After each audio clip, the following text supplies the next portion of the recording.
Hi friends, today இன்றைக்கி வந்து beans sambar எப்படி வைக்கலான்னு பார்க்கலாம். ஃபஸ்ட்டு ஒரு வடை சட்டி எடுத்துக்கங்க, எண்ணெய் ஊற்றிக்கங்க. எண்ணெய் காஞ்சதும் சீரகம் போட்டுக்கங்க, கடுகு போட்டுக்கங்க, பச்சை மிளகா போட்டுக்கங்க, வெங்காயம், தக்காளி போட்டுக்கங்க, நல்லா வதக்கிக்கங்க.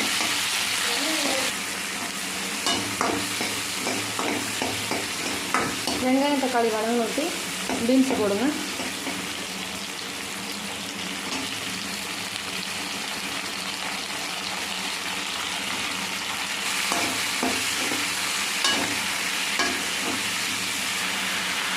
உப்பு போட்டுக்கங்க,